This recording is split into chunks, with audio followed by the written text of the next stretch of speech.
Il était une fois dans la ville de Kinshasa, une jeune femme nommée Ada. Elle avait un copain qui s'appelait Kevin. Kevin était un brouteur, son travail était d'arnaquer les gens et même les hommes politiciens de la ville et il ne laissait pas Ada en dehors de ça, il l'obligeait à faire son sale boulot à sa place, il l'utilisait. Ada était arrivée à un stade où ces choses ne lui plaisaient plus mais son petit copain Kevin ne voulait pas la laisser en dehors de ça. Pour lui, Ada représentait une opportunité de gagner de l'argent, et Ada ne voulait pas désobéir à son copain parce qu'elle avait peur qu'il la quitte. Ada a perdu son père quand elle était jeune. Sa mère est toujours en vie, mais Ada a choisi de quitter sa mère pour vivre avec son petit ami par amour. Sa mère lui parle souvent de Dieu, Ada croit en Dieu mais doute qu'il puisse encore lui pardonner. Elle se sent trop sale pour revenir à Dieu et elle pense, pourquoi demander pardon si c'est pour commettre les mêmes erreurs? Ça faisait 2 semaines qu'Ada était retournée vivre chez sa mère parce que la vie de débauche qu'elle vivait avec lui ne lui plaisait plus, bien qu'elle avait encore peur qu'il la quitte, elle est retournée chez sa mère pour se reposer. Et pendant ce temps, sa relation avec sa mère ne s'était pas améliorée, sa mère était fatiguée de lui faire des leçons de morale, elle a décidé de se concentrer sur ses affaires et de prier pour sa fille. Une nuit vers 1h du matin, Ada se fait réveiller par un appel de Kevin, son petit copain. Elle ne voulait pas répondre parce qu'ils s'étaient disputés et il l'avait battue sans pitié. Après qu'il ait essayé de l'appeler 10 fois sans succès, il comprit qu'elle ignorait ses appels et décida de lui envoyer un message pour la menacer et lui dire qu'il l'attend devant le portail de sa mère et qu'elle devait être là dès son prochain battement de cœur. Ada en voyant ce message prit peur et sursauta de son lit, elle courut pour sortir de la maison mais c'était impossible parce que la maison était fermée à clé et sa mère a caché les clés. Elle s'est faufilée doucement dans la chambre de sa mère pour lui voler ses clés mais elle n'a trouvé aucune clé. En vérité, sa mère avait caché les clés sous l'oreiller parce qu'Ada l'a plusieurs fois volé ses clés pour fuguer la nuit. Ada submergée par la peur, elle était prête à tout pour sortir de là, elle courut dans la cuisine et sauta par la fenêtre, arrivée devant le portail était également verrouillé par sa mère, elle ne perdit pas plus de temps et elle sauta le mur de la clôture ignorant toute douleur que cela pouvait causer. À peine descendue que son copain l'attrape par les cheveux et la jette dans la voiture.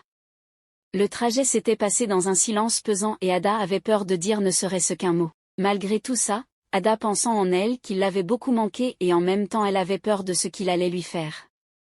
Arrivé chez Kevin, il s'assoit en fumant et dit à Ada de se changer parce qu'il avait un travail qu'elle devait faire pour lui.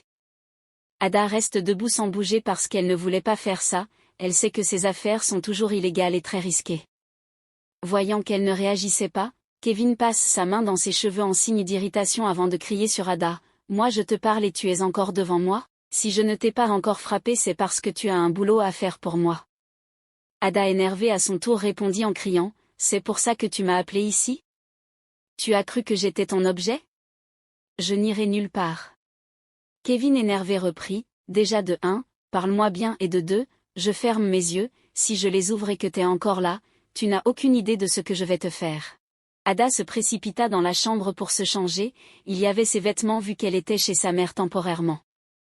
Elle s'est vite habillée et maquillée et Kevin l'a expliqué sa mission. Elle avait un rendez-vous avec un homme riche politicien et elle devait le séduire, l'endormir pour voler le mot de passe de son coffre qui était enregistré dans son téléphone. Ada était hésitante parce qu'elle n'avait jamais volé un homme politicien avant, mais elle avait quand même accepté à contre-cœur. Arrivée à l'hôtel, tout se passait bien. Elle avait su séduire le politicien par sa beauté et son charme, c'était facile pour elle parce qu'elle était habituée à profiter des hommes. Elle réussit à mettre quelque chose dans le verre du politicien, il avait fini par perdre connaissance. Ada aurait dû se réjouir, mais quelque chose d'inhabituel se produisit, une sorte de mousse se mit à jaillir de la bouche du politicien. Prise de panique, Ada était terrifiée et ne savait pas comment réagir. À plusieurs reprises, Kevin l'avait envoyée accomplir des tâches illégales, parfois même transporter des produits interdits, mais jamais elle ne s'était trouvée dans une telle situation. Elle tenta d'appeler son ami Kevin, mais tomba sur sa messagerie vocale. Les yeux emplis de larmes, ne sachant que faire, elle entendit soudain frapper à la porte de la chambre, son cœur rata un battement, elle sursauta, submergée par la peur. Elle réussit à mettre quelque chose dans le verre du politicien, il avait fini par perdre connaissance. Ada aurait dû se réjouir, mais quelque chose d'inhabituel se produisit, une sorte de mousse se mit à jaillir de la bouche du politicien. Prise de panique, Ada était terrifiée et ne savait pas comment réagir. À plusieurs reprises, Kevin l'avait envoyée accomplir des tâches illégales, parfois même transporter des produits interdits, mais jamais elle ne s'était trouvée dans une telle situation. Elle tenta d'appeler son ami Kevin, mais tomba sur sa messagerie vocale. Les yeux emplis de larmes, ne sachant que faire, elle entendit soudain frapper à la porte de la chambre, son cœur rata un battement, elle sursauta, submergée par la peur. Elle supplia Dieu en larmes en espérant qu'un miracle se produise, mais elle comprit que la vie n'était pas un conte de fées et que parfois, il faut payer pour ses crimes.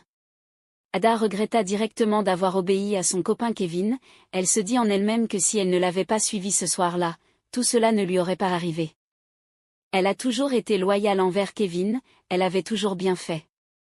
Elle entendit quelqu'un parler de l'autre côté de la porte, « Police. » Nous sommes sur le point d'ouvrir la porte. Lorsqu'elle se rendit compte que c'était la police, elle supplia Dieu en larmes en espérant qu'un miracle se produise, mais elle comprit que la vie n'était pas un conte de fées et que parfois, il faut payer pour ses crimes.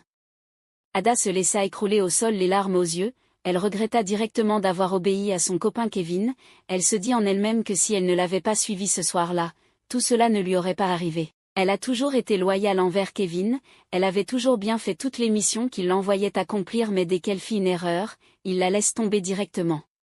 Elle se sentit trahie et abandonnée. En très peu de temps la porte s'ouvrit et 3 policiers armés entrèrent dans la chambre avec un personnel de l'hôtel qui les a sûrement aidés à ouvrir la porte.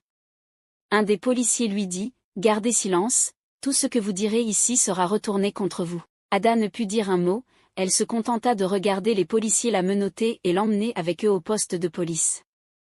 Ada fut arrêtée et condamnée pour tentative de meurtre, il s'avère que le politicien avec qui elle était avait fait une crise cardiaque pendant qu'elle l'avait droguée. 1 an plus tard, elle fut libérée à cause de sa bonne conduite. Pendant qu'elle était en prison, sa mère lui rendait visite très souvent, mais son copain Kevin ne l'avait jamais rendu visite et aucune de ses copines non plus. Pendant ce temps, elle vit le vrai visage de ses soi-disant amis et de son soi-disant copain, elle comprit qu'il ne valait pas la peine et elle prit la décision de se venger dès son retour. Le lendemain matin de sa sortie de prison, Ada décida d'aller se chercher de quoi manger et essayer de parler avec sa mère parce qu'elle regrettait lui avoir causé autant de peine. Elle vit sa mère dans la cuisine en train de faire le petit déjeuner, elle lui dit de se préparer pour aller à l'église avec elle, mais Ada refusa, elle voulait faire plaisir à sa mère mais l'idée d'aller à l'église ne lui plaisait pas, elle se trouvait très impure pour y aller, elle culpabilisait intérieurement. Sa mère insista en répétant, « Tu iras à l'église avec moi aujourd'hui que tu le veuilles ou non. » Ada répondit soudainement en colère, « Je n'irai pas à l'église. Arrête de me forcer à y aller, tu sais que je n'aime pas aller là-bas. » Sa mère désespérée se mit en colère, « Ada, c'est comme ça que tu comptes me remercier? Tu veux ma mort? Ce n'est pas parce que j'ai arrêté de parler pendant toutes ces années que j'aimais ce que tu faisais. Tu m'as mise la honte, Ada. On me juge nuit et jour à cause de toi. Moi, une servante de Dieu, la présidente de toutes les mamans de l'église, on voit ma fille dans des boîtes de nuit, dans des casinos, dans les hôtels avec les hommes de toutes les générations. Je me surprends même d'avoir honte de dire que tu es ma fille. Je ne te reconnais plus, Ada. Tu es ma fille unique, mais pourtant, tu me déçois, Ada. Tu es ma fille unique, mais regarde ce que tu me fais endurer, finit-elle par dire en pleurant. Ce qui fit mal à Ada et elle décida de finalement céder et l'accompagner à l'église. Elle n'avait pas l'intention de blesser sa mère, elle ne voulait juste pas aller à l'église. Je suis désolée maman, je ne voulais pas te blesser, d'accord, laisse-moi me changer et je viens avec toi, finit-elle par dire à contre-séhur. Elle alla s'apprêter et une demi-heure après, elle était enfin prête. Elles arrivèrent un peu en retard à cause des embouteillages de la ville. Lorsqu'elles sont arrivées, Ada se sentit mal à l'aise, entendre la chorale chanter, les gens autour d'elle adorer et prier, c'est quelque chose qu'elle n'avait plus vécu il y a plusieurs années. Mais le plus étrange, c'était ce malaise, elle tremblait de peur et elle n'avait qu'une envie, c'était de sortir de là et d'aller très loin. Elle ne put se permettre de prier parce qu'elle culpabilisait beaucoup, elle ne se sentait pas digne de le faire et elle se contenta de regarder les autres. En ce moment, le monsieur qui dirigeait la prière reprit la parole en disant, « Bien-aimés, laissez-moi vous dire qu'au moment où nous dormons, au moment où nous avons la flemme de prier, au moment où nous délaissons la prière pour donner la priorité à d'autres choses, laisse-moi te dire que le diable et ses éléments ne dorment pas, ils ne se fatiguent pas, pour eux ce qui compte le plus c'est de gagner des âmes afin les détruire.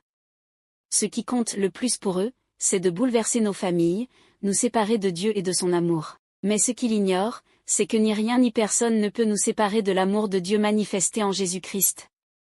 Dans Luc 10, 18 Jésus leur dit, « Je voyais Satan tomber du ciel comme un éclair. » Et il dit encore dans Luc 10, 19 « Voici, je vous ai donné le pouvoir de marcher sur les serpents et les scorpions, et sur toute la puissance de l'ennemi, et rien ne pourra vous nuire. » Bien-aimés, avec le pouvoir qui nous a été donné, allons avec autorité et détruisons les mauvaises œuvres et brisons toutes les chaînes maléfiques. Toute l'assemblée commença à prier et Ada ressentit soudainement une forte chaleur monter en elle.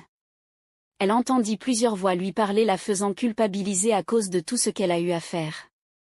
Les voix la troublèrent et elle se mit à crier soudainement, « Taisez-vous! Laissez-moi !» Et elle finit par s'évanouir.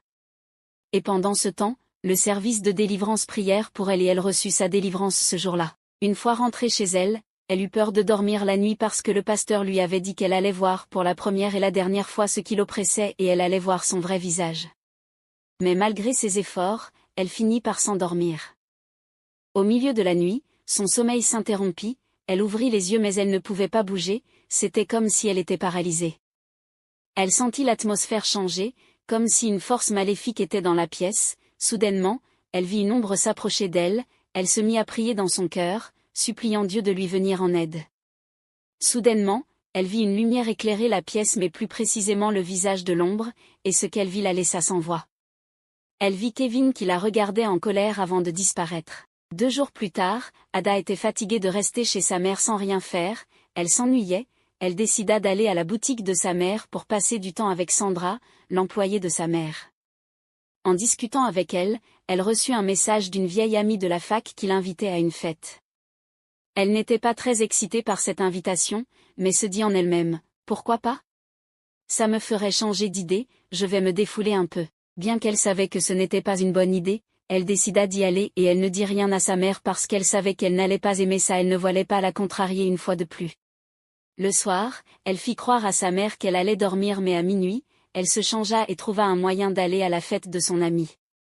Une fois arrivée là-bas, tout le monde la regardait et ils se chuchotaient entre eux en la voyant entrer dans la pièce, c'était parce qu'elle venait de sortir de prison. Elle avait l'impression que tout ce qui l'entourait lui était étranger, elle ne se sentit pas à sa place.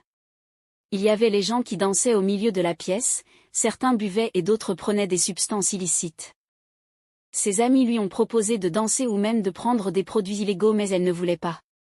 Ses amis lui disaient qu'elle avait trop changé, qu'elle était froide et qu'elle était étrange. Elle ne put rester plus longtemps, elle décida de rentrer chez elle malgré que ses amis avaient essayé de la retenir. En sortant, elle croisa Kevin qui entrait, il la vit mais l'ignora et entra comme s'il ne la connaissait pas. Cela choqua Ada parce qu'en temps normal, Kevin l'aurait dit de le suivre. Bien que ça l'avait surprise, ce n'était pas pour lui déplaire, elle était très contente d'être enfin libérée de son emprise. Une fois rentrée chez sa mère, elle se précipita pour aller se coucher pour que sa mère ne se doute de rien. Quelques semaines après la fête où Ada avait croisé Kevin pour la dernière fois, elle s'était concentrée sur sa relation avec Dieu. Encouragée par sa mère, elle participait de plus en plus aux activités de l'église. Elle rejoignit même un groupe de jeunes qui se réunissaient chaque semaine pour des moments de prière et des études bibliques. Un dimanche, le pasteur de l'église annonça qu'il recevrait un invité spécial pour un séminaire. Cet invité, un jeune pasteur ivoirien nommé Christian, était connu pour son ministère puissant et sa sagesse malgré son jeune âge. Ada était intriguée, car elle savait que Christian était un ami de longue date de son cousin Didier, avec qui elle s'entendait très bien. Didier, comme à son habitude, l'avait souvent parlé de Christian avec admiration, et elle était curieuse de découvrir cet homme qui semblait jouer un rôle important dans la vie de son cousin. Christian arriva à Kinshasa quelques jours avant le début du séminaire, et il logea chez Didier. Leur complicité était évidente, et cela ne manqua pas d'attirer l'attention d'Ada. Le matin du séminaire, alors qu'elle arrivait à l'église, elle aperçut Christian sur le podium, prêt à prêcher. Il n'y avait pas d'attraction immédiate pour Ada, mais en entendant sa voix et en écoutant ses paroles puissantes sur le thème de la restauration par la grâce de Dieu, elle sentit quelque chose en elle. Ces paroles résonnaient profondément, comme si elles étaient adressées directement à son cœur. À plusieurs reprises, il évoqua l'idée que Dieu ne regardait pas le passé d'une personne, mais ce qu'elle pouvait devenir entre ses mains. Après le service, tout le monde se rassemblait dans la cour de l'église pour saluer Christian. Ada, comme souvent, resta un peu en retrait, observant les autres échanger avec lui. Mais à sa grande surprise, Christian se dirigea directement vers elle. « Bonjour, ma sœur, je suis Christian, dit-il avec un sourire chaleureux et une main tendue. « Bonjour, je suis Ada, répondit-elle, un peu timide. Ils échangèrent quelques mots, et Christian, semblant percevoir le combat intérieur d'Ada, lui dit « Peu importe ce que tu as traversé, sache que Dieu a un plan merveilleux pour toi. Ton histoire n'est pas terminée, elle ne fait que commencer. » Ces paroles avaient un poids particulier, et Ada ressentit une paix inexplicable en l'écoutant. Ce n'était pas seulement un pasteur qu'elle avait devant elle, mais un homme de foi dont les mots avaient le pouvoir de toucher les âmes. Elle comprit alors qu'elle venait de rencontrer quelqu'un qui allait jouer un rôle important dans sa vie, même si elle ne savait pas encore à quel point. Les jours passaient, et Ada se retrouvait de plus en plus souvent dans la maison de Didier, son cousin avec qui elle partageait une complicité sans faille. Christian, le pasteur ivoirien, y séjournait toujours. Même si le lien entre Ada et lui était encore superficiel, elle ne pouvait nier qu'il occupait une place importante dans ses pensées. Lors des repas, Christian et Didier étaient souvent en pleine discussion sur des sujets spirituels, ce qui passionnait Ada. Elle les écoutait attentivement, ressentant parfois un appel à approfondir sa propre foi, mais elle se retenait toujours de participer activement, se sentant encore un peu en retrait par rapport à ces deux hommes de Dieu. Un soir, après un dîner chaleureux où Didier avait partagé des anecdotes sur leur enfance, Christian s'adressa directement à Ada, comme s'il avait perçu ses hésitations. « Tu sais, Ada, Dieu nous appelle à un niveau plus profond. Et souvent, c'est en laissant aller nos doutes et nos peurs que nous trouvons ce qu'il veut vraiment pour nous, dit-il en souriant doucement. » Ada baissa les yeux, ses pensées tourbillonnant. « Je ne sais pas si je suis prête. Il y a encore tellement de choses dans ma vie que je n'ai pas réglées. Et c'est exactement pour ça que la grâce de Dieu est là. Tu n'as pas besoin d'être parfaite, Ada. Ce n'est pas ta force, mais la sienne qui compte, répondit Christian avec une conviction qui la toucha profondément. Ada sourit timidement, touchée par les mots de Christian. Cela faisait longtemps qu'elle n'avait pas ressenti un tel apaisement. Christian, avec sa simplicité et sa sagesse, la mettait à l'aise d'une manière qu'elle n'aurait jamais cru possible. Le temps passa, et à chaque nouvelle rencontre, Ada se sentait de plus en plus attirée par Christian, mais pas d'une manière qu'elle avait connue avec Kevin. C'était différent, plus profond, plus spirituel. Elle se rendait compte qu'elle n'était pas seulement attirée par sa foi, mais par la personne qu'il était, sa patience et sa façon de voir le monde. Didier, bien sûr, remarqua le changement chez sa cousine, bien qu'il fût heureux de voir Ada plus épanouie, il commença à se poser des questions. Mais il n'osait rien dire, respectant la relation qui se tissait lentement entre Christian et Ada. Il savait que, parfois, Dieu prenait son temps pour révéler le chemin qu'il avait tracé pour chacun de nous. Au fil des semaines, Ada se rendait compte que ses conversations avec Christian devenaient de plus en plus fréquentes et profondes. Chaque fois qu'ils se retrouvaient, que ce soit à l'église ou à la maison de Didier, il semblait que leurs échanges laissaient une empreinte durable sur elle. Christian était toujours d'une sagesse tranquille, mais il savait aussi être sincèrement direct avec elle, ce qui l'aidait à confronter ses propres luttes intérieures. Un dimanche après-midi, après un service particulièrement émouvant sur le thème du pardon et de la libération, Ada se rendit chez Didier. Elle était perturbée, envahie par un mélange de sentiments qu'elle n'arrivait pas à comprendre. Lorsqu'elle entra dans le salon, Christian était là, comme d'habitude, assis près de Didier. Il la salua avec un sourire chaleureux. « Salut Ada, comment ça va aujourd'hui ?» demanda-t-il. Ada hésita un instant avant de répondre. « Je ne sais pas vraiment, dit-elle en s'asseyant sur le canapé. Il y a des jours où je me sens proche de Dieu, et d'autres où je me sens complètement perdue. » Didier leva les yeux de son téléphone et lui lança un regard complice, comme pour dire « Tu n'es pas seul là-dedans. » Christian, toujours calme, répondit « C'est normal, Ada. La vie chrétienne n'est pas un chemin sans obstacles. Ce que tu ressens est une partie du processus.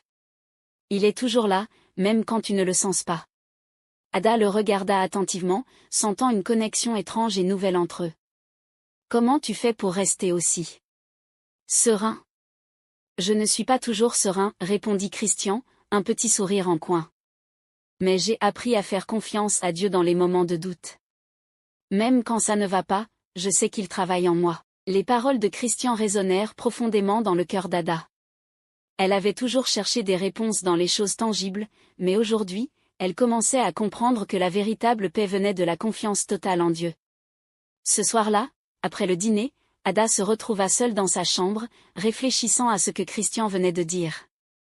Une pensée persistante s'installait dans son esprit, peut-être que la vraie transformation ne viendrait pas en cherchant à tout contrôler, mais en me laissant aller dans les bras de Dieu. Elle se leva, se dirigea vers la fenêtre et regarda les étoiles, son cœur battant un peu plus fort. Peut-être que, tout comme son chemin spirituel, sa vie personnelle aussi commençait à prendre un nouveau tournant. Les semaines passèrent, et la relation entre Ada et Christian prit une tournure nouvelle. Ada se sentait de plus en plus attirée par la sagesse tranquille de Christian, sa manière d'aborder les choses avec calme et foi. Les discussions qu'ils avaient pendant les repas chez Didier ou lors des études bibliques commençaient à avoir un impact profond sur elle. Christian était devenu plus qu'un pasteur pour elle, il était un mentor, un ami, et, bien qu'elle n'ose pas encore se l'avouer, quelque chose d'encore plus important. Un après-midi, après un séminaire à l'église, Ada resta un peu plus longtemps pour discuter avec Christian. Ils se retrouvaient souvent ainsi, souvent sous le prétexte de partager leurs réflexions sur la prédication du jour, mais leur conversation se poursuivait bien au-delà de la surface spirituelle. « Tu sais, Ada, dit Christian en la rejoignant dans le jardin de l'église, je vois un grand potentiel en toi. Tu es une femme de foi, mais parfois, je sens que tu as du mal à croire vraiment en ce que Dieu veut faire dans ta vie. » Ada baissa les yeux, un peu surprise. Elle ne s'attendait pas à une telle remarque. « Tu penses vraiment ça ?» demanda-t-elle doucement. « Oui, répondit-il. Mais je comprends pourquoi. Parfois, les blessures du passé peuvent nous faire douter de notre valeur aux yeux de Dieu. Mais il veut te guérir, Ada. Il veut t'utiliser de manière incroyable. » Les mots de Christian touchaient une corde sensible en elle. Elle ne s'était jamais vraiment sentie assez forte, assez belle, assez digne. Mais peut-être que Christian avait raison. Peut-être que Dieu la voyait autrement. « Je ne sais pas si je suis prête pour tout ça, avoua-t-elle, son cœur lourd de doute. J'ai l'impression que je dois encore trouver ma place. » Christian posa une main réconfortante sur son épaule. « La place viendra. Tout ce que tu as à faire, c'est de faire confiance. Pas à moi, pas à tes forces, mais à Dieu. Il sait ce qu'il fait. » Ada le regarda dans les yeux, quelque chose de profond et de sincère dans son regard. « Merci, pasteur Christian, dit-elle doucement, avant de se reprendre. « Enfin, Christian. » Christian sourit et lui fit un clin d'œil. « Tu vois, ce n'est pas si difficile de m'appeler par mon prénom. » Ils rirent ensemble, un moment de légèreté dans un océan de questions intérieures. Mais au fond, Ada savait que ce qu'il venait de lui dire avait profondément résonné. Elle avait encore beaucoup de chemin à parcourir, mais elle commençait à comprendre qu'elle ne serait pas seule dans ce voyage.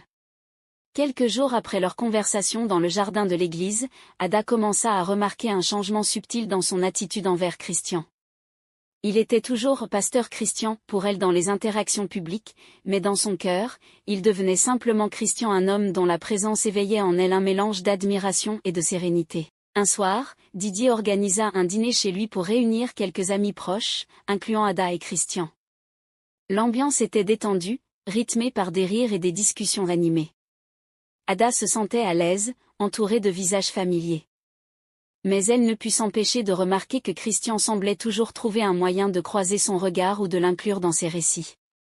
Après le repas, Didier proposa de sortir sur la terrasse pour profiter de la fraîcheur de la nuit.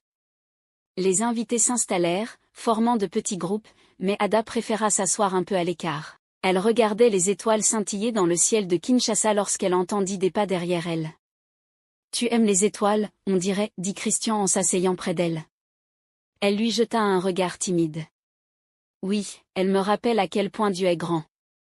Parfois, je me demande si ma vie a vraiment une place dans tout ça. » Christian hocha la tête, pensif. « Tu sais, c'est normal de se poser ce genre de questions.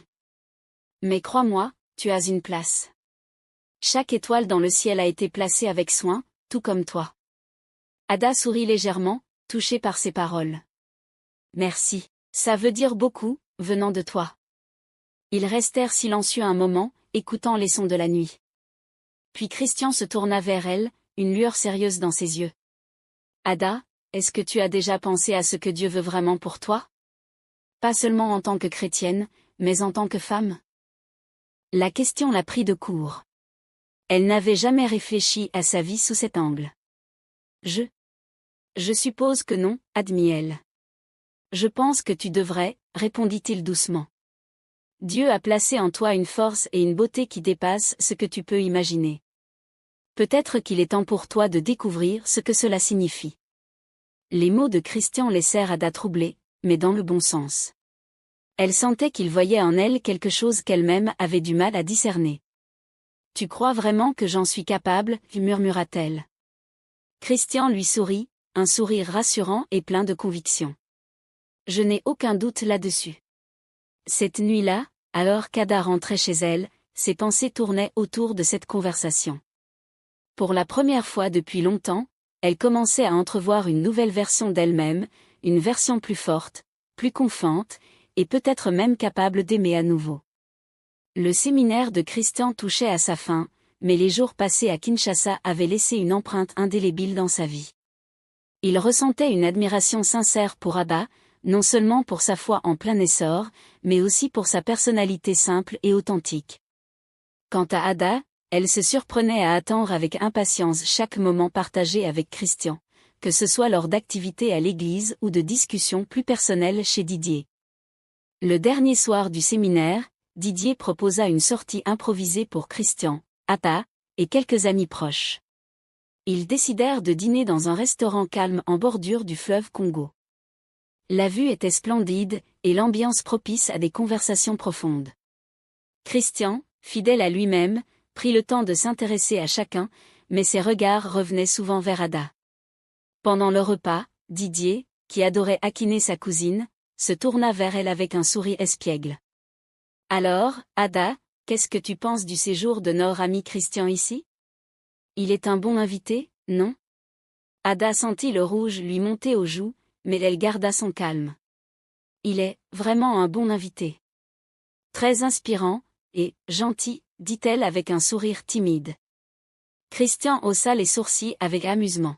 « Merci pour le compliment, ma sœur, répondit-il en insistant sur ma sœur, ce qui fit rire Didier. Après le dîner, alors qu'il se promenait le long du fleuve, Christian ralentit son pas pour marcher aux côtés d'Ada. « J'ai une question pour toi, dit-il doucement. »« Je t'écoute, répondit-elle, les yeux fixés sur les eaux scintillantes. »« Que retiens-tu de ce séminaire ? Pas seulement en termes de message, mais pour ta vie personnelle. » Ada réfléchit un moment avant de répondre. « Je dirais que, ça m'a fait réaliser que j'avais passé trop de temps à vivre dans mes regrets et mes doutes. Il est temps que je commence à avancer, que je fasse confiance à Dieu pour m'aider à découvrir qui je suis vraiment. » Christian acquiesça, impressionné. « C'est une belle prise de conscience. Et je suis sûr que Dieu t'accompagnera dans chaque étape. Mais, n'oublie pas que tu n'es pas seul dans ce voyage. » Ada tourna la tête vers lui, surprise par le sérieux dans son ton. « Je ne suis pas seule ? » Il sourit. « Non. Tu as une famille, des amis, et des gens qui croient en toi. » Ces paroles la touchèrent profondément, même si elle n'osait pas encore imaginer ce qu'il voulait vraiment dire. Ada réfléchit un moment avant de répondre. « Je dirais que, ça m'a fait réaliser que j'avais passé trop de temps à vivre dans mes regrets et mes doutes. Il est temps que je commence à avancer, que je fasse confiance à Dieu pour m'aider à découvrir qui je suis vraiment. » Christian acquiesça, impressionné. « C'est une belle prise de conscience.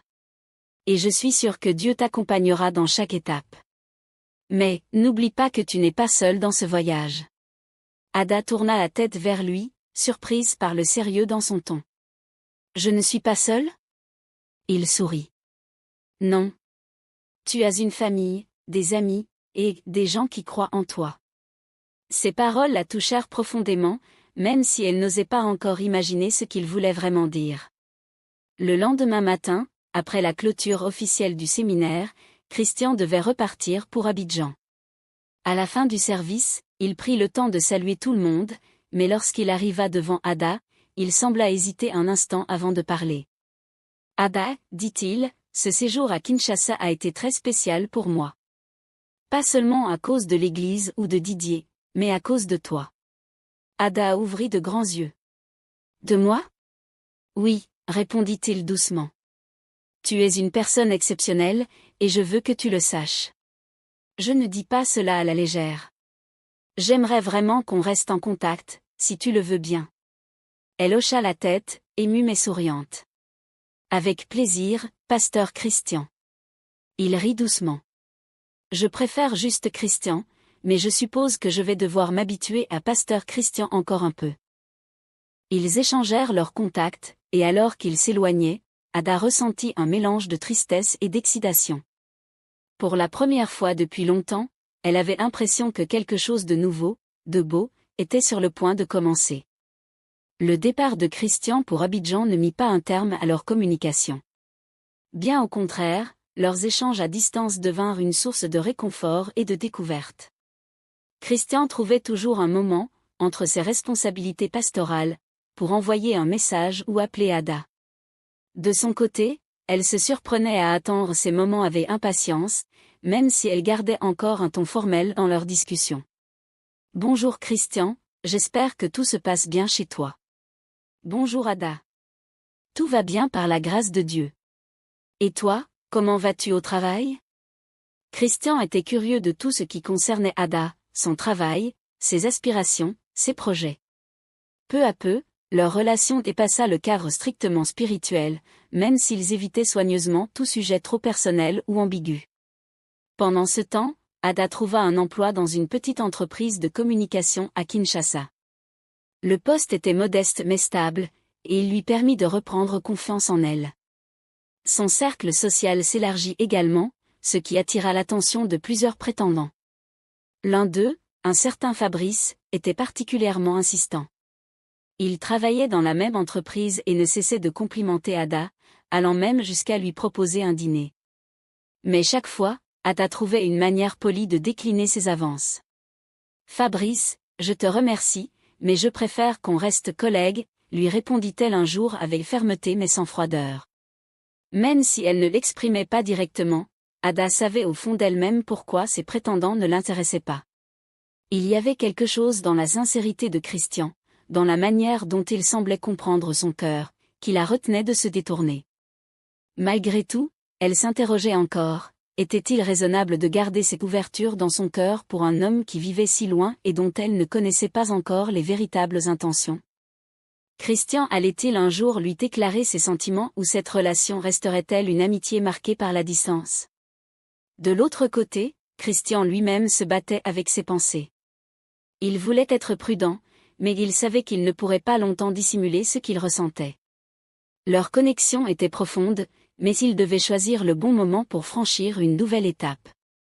Leurs échanges réguliers continuaient ainsi, chacun cherchant, à sa manière, la direction à prendre. Quelques mois s'étaient écoulés depuis que Christian était retourné à Abidjan. Durant ce temps, les appels vidéo et les messages réguliers entre lui et Ada avaient renforcé leur complicité. Chacun apprenait à mieux connaître l'autre, à travers les anecdotes du quotidien, les discussions sur leurs valeurs et même des moments de prière partagés. Cependant, pour Christian, cette relation à distance, aussi enrichissante qu'elle soit, ne pouvait pas rester indéfinie. Chaque échange avec Ada confirmait ce qu'il ressentait profondément, elle était la femme avec qui il voulait partager sa vie. Une soirée, après une longue conversation où Ada lui avait confié ses espoirs et ses craintes pour l'avenir, Christian sentit qu'il était temps de clarifier ses intentions. Il appela Didier ce même soir. « Didier, tu es comme un frère pour moi, et je veux être honnête avec toi, commença-t-il. »« Oh là, ça a l'air sérieux. »« Qu'est-ce qu'il y a ?» répondit Didier avec une pointe de curiosité. « J'ai beaucoup réfléchi, et je suis sûr maintenant. Je veux demander Ada en mariage. Mais avant de lui parler, je voulais avoir ton avis, vu votre proximité. » Didier resta silencieux quelques instants, un sourire se dessinant sur son visage. « Christian, pour être honnête, je m'attendais à cette conversation. Je vois comment Ada a changé depuis que tu es entré dans sa vie. Elle est plus heureuse, plus confiante. Et toi, tu es un homme droit. Tu as ma bénédiction, frère. » Christian soupira de soulagement. « Merci, Didier. Ça compte beaucoup pour moi. » Fort de cette conversation, Christian planifia un voyage à Kinshasa pour parler directement à Ada et à sa famille. Il ne voulait rien laisser au hasard. Quelques semaines plus tard, Christian arriva à Kinshasa sans prévenir Ada. Seuls Didier et la mère d'Ada étaient au courant. Il voulait que sa démarche soit une surprise. Un samedi matin, Didier invita Ada à passer chez lui sous prétexte d'un déjeuner en famille. « Ada, tu devrais passer un peu plus de temps avec moi, tu m'oublies trop avec ton nouveau boulot. » plaisanta-t-il au téléphone. Ada, amusée, accepta sans se douter de ce qui se préparait. Lorsqu'elle arriva chez Didier, elle fut accueillie par un visage familier qu'elle ne s'attendait pas à voir. « Christian ? Qu'est-ce que tu fais ici ? » demanda-t-elle, surprise et visiblement émue. Christian se leva, un sourire chaleureux illuminant son visage. « Je suis venu pour toi, Ada. J'avais besoin de te voir en personne pour te dire quelque chose d'important. » Ada, le cœur battant, regarda Didier qui, pour une fois, semblait très sérieux. Christian s'approcha d'elle, prit ses mains et la regarda droit dans les yeux. « Ada, tu es une femme exceptionnelle. Depuis qu'on se connaît, tu as enrichi ma vie de tellement de façons. Je sais que la distance peut sembler compliquée, mais je suis prêt à tout pour toi. Je veux construire un avenir avec toi. » Ada sentit les larmes monter, submergée par l'émotion. « Christian, je ne sais pas quoi dire. Dis-moi juste que tu es prête à essayer avec moi, et je ferai en sorte que tout fonctionne, » dit-il avec douceur.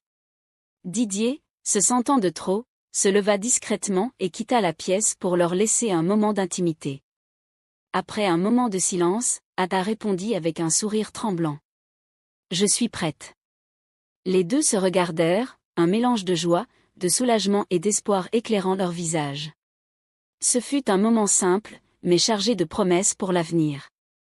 Pour Christian, sa décision avait été prise depuis longtemps. Pour Ada, ce jour marqua le début d'un nouveau chapitre où elle choisit, pour la première fois, de se laisser aimer pleinement. Merci d'avoir suivi l'histoire d'Ada jusqu'à la fin. J'espère qu'elle vous a inspiré et touché. Si vous avez aimé, n'oubliez pas de laisser un pouce bleu, de partager avec vos proches, de vous abonner à la chaîne et d'activer la cloche pour ne rien rater des prochaines histoires. En commentaire, dites-moi ce que vous avez retenu de cette aventure. Qu'avez-vous appris du parcours d'Ada et de sa rencontre avec Christian?